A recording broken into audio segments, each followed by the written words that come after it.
Trouble at the Comcast Sports Net. Coach, could you just give us an update on just Isaiah's status?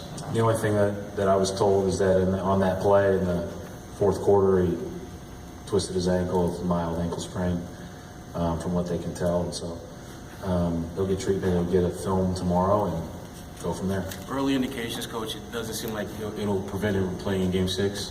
Is that your early impression? I would say that I'm not qualified to answer that. Mark Murphy, Boston Herald. Brad, can you talk about those two runs, the one in the second, the one in the third, where they hit 10 straight shots in the second quarter? Yeah, I think obviously it wasn't about the start tonight, but they had their 24-3 runs at one time or another. You can't let that happen. I thought that offensively we were getting great looks the first 18 minutes, and we couldn't get any to go down, or couldn't get enough to go down, and our defense was probably as good as we've played in those first 16 to 18 minutes.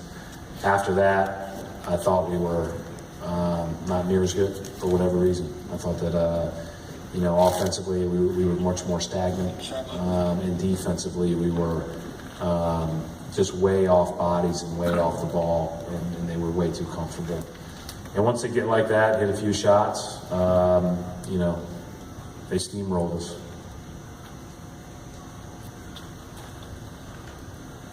Coach Buddy Grizzard, B-ball breakdown. You made some adjustments that were obviously pretty successful in Game 3 and Game 4. What adjustments did you see from Mike Budenholzer tonight? Well, they trapped a lot of Isaiah's pick and rolls, obviously. So they were very extended on that, which forces other guys to handle and make plays and make shots. And at times we did, and at times we didn't do as well. But that wasn't the only thing that,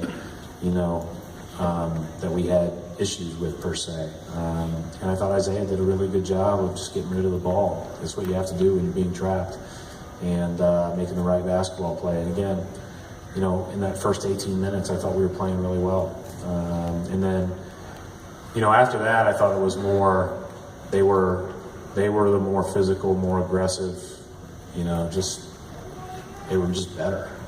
They were just better. But I'll go back and look at the tape and see if there was anything else that was glaring.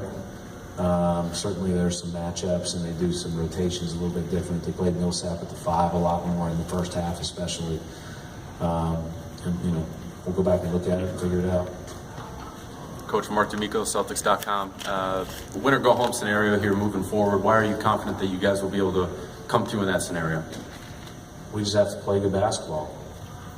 I'm not worried about anything else but playing good basketball, and we have another game to play, and that's a good thing. Brad, Dan Shaughnessy, Boston Globe. Any regrets about Thomas being on the floor at the juncture when he was hurt with the game out of hand? You know what, with this team, I think it's a very valid question. With this team, I've seen just enough crazy stuff to think that we might be able to get back in it and give them a chance from 12 to 9 or 8 to see if it can happen. He was actually had a sub at the table when it happened. So, I know that's quite a task and quite a mountain to overcome, but we've all seen this team do some pretty crazy things when they're down. Coach Amanda Flugrad with Celtics.com. Can you just touch on kind of how home court advantage has really started to play into this series? I think that the results thus far have certainly,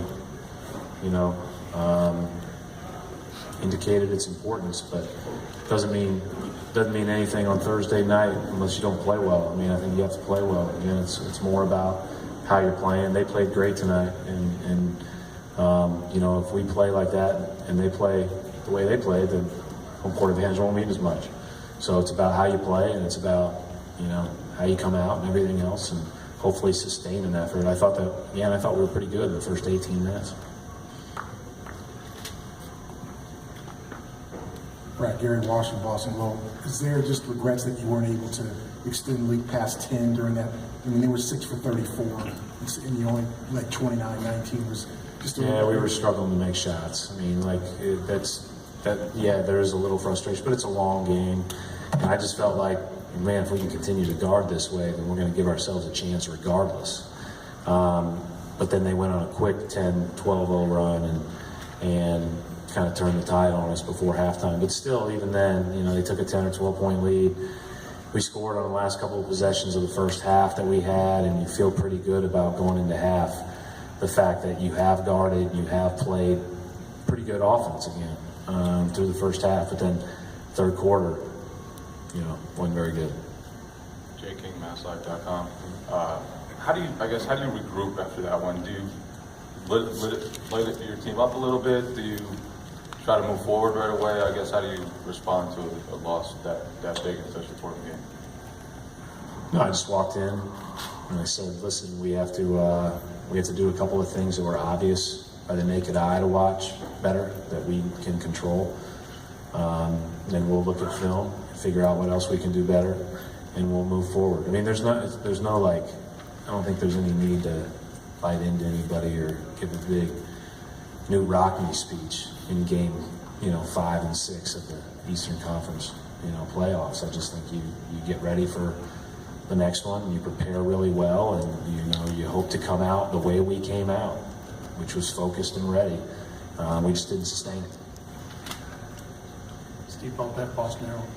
You guys are pretty clear with what works for you, your formula when you're playing your best. Is there frustration with how quickly that can go away during the game? Well, I don't know if it's, how quickly it can go away or how quickly you don't necessarily take advantage of the opportunities, right? I mean, again, it's there's a lot of things that go into that. Atlanta's playing too, and they did a great job on the offensive end. We did some things defensively that we cannot do. We did some things offensively that allowed us to stagnate. We also had some really good possessions, and we just have to maximize as many of those possessions as we can. Thank you, Coach. Thanks. Thanks, Coach.